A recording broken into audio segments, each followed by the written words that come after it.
meaning that growing up, my family and I have always been devout in the Catholic faith. My seven siblings, and I have always gone to Mass every Sunday, full day of obligation, and sometimes even just on the weekdays too. So because of this, I never really had a time in my life where I was without Christ, but I can tell you this for sure. There have been many times, especially during my teenage years, where I know I've been very distant from Him. I'm Anthony Pellerin. I'm a senior at St. Thomas High School here in Houston. My parish is, I got some fellow Eagles out there. My parish is Regina Caeli, where I attend the traditional Latin Mass. I'm also on the Archdiocesan Youth Council and on the AYC committee, so my talk to you guys today is going to be about supplies for the journey. As a teenager in this world, the pushes and the peer pressures from society, they really make it hard to grow in your faith, in your spiritual life, and in your relationship with God. The amount of external voices we have in our lives is unreal and unlike any other generation. And I know Father Jay already asked this question. I was planning on asking it already. But by show of hands, how many of you guys use any form of social media? Every hand goes up, including mine, yeah. Because of social media, we have so many external voices and influences telling us what to do, and it really makes it hard to hear God's voice in our lives. But despite this, God has a plan for each and every one of you, and every single one of you guys has a vocation. A vocation, if you don't know, coming from the Latin word vocare, meaning to call, is a calling from God to love Him and to serve Him in a particular way of life. Whether that be religious life or holy orders, married, single, whatever it may be, God has a calling for each and every one of you. But this loud world really makes it difficult to find out what that is. And this is where my love for Eucharistic adoration comes in, my first supply for the journey. So as someone who's discerning, I realize that if I want to live a truly happy and fulfilling life, I need to find out what my vocation is and to follow it. So I started going to Eucharistic adoration to find out what that is. I try to spend at least an hour every week in adoration, face to face with Jesus Himself, just listening to His voice. Being able to block out all the outside noise in the world, just listen to God has made all the difference for me. As I've started to go, my vocation has started to become more clear to me.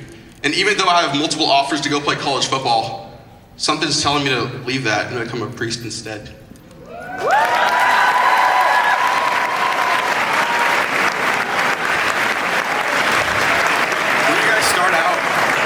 When you start out, you may not hear God's voice right away, and that's okay. And you may hear God's voice in many different ways.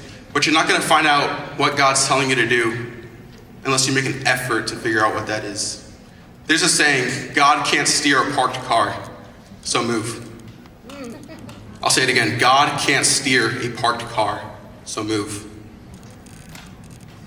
I'm inviting and I'm encouraging each and every one of you guys out there to make a move.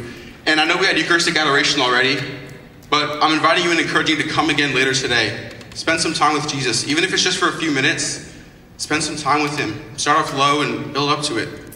St. Teresa of Calcutta would spend 1 hour, sometimes even 2 hours, every single morning in adoration, just praying. And the more you go, you'll realize that you really don't want to leave. Although, I know, we can't adoration.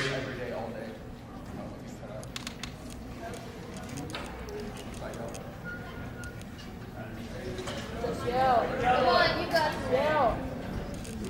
Yeah, there we go, Steve.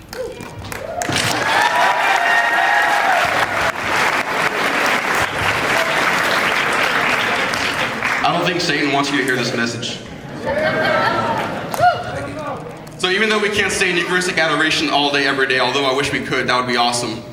The temptations and the struggles in the world, they're going to come to us, and we need to be able to fight them and to persevere. So that's where my second supply for the journey comes in, the Holy Rosary. By show of hands, how many of you guys have a rosary on you right now? Good, a lot of you guys, awesome. St. Dominic said, through the power of the rosary and the scapular, Our Lady will save the world one day. The rosary only takes 15 minutes to pray. I mean, we all know what Houston traffic's like. You're sitting in the same spot for 15 minutes. So personally, I found it helpful to pray the rosary while I'm driving, but just find time to pray the rosary. St. Louis de Montfort, who wrote his famous book, True Devotion to Mary, he said, the rosary is the greatest weapon we have to touch the Sacred Heart of Jesus because Jesus loves His mother so much. By praying the rosary, it'll create a sense of peace in your life. It'll create a true devotion to God through Mary, and it'll enrich your journey. So for those of you who are struggling to find out what your vocation is, I'm encouraging you to come to adoration, get away from all the noise in the world and social media, and just listen to God's voice instead. And for the rosary, let's start making it a habit to pray the rosary every single day. Let's put an end to the struggles in our lives so that one day we may reach the final destination, eternity with our Father in heaven. There are many other supplies for the journey too. It could be joining the youth group at your church, joining a Bible study, going to Mass more often, wearing the miraculous medal, whatever it may be. The question remains the same, and I want you all to ponder over this weekend.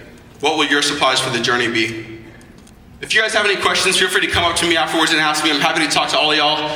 Again, I'm Anthony Pellerin. Thank you guys for listening. God bless.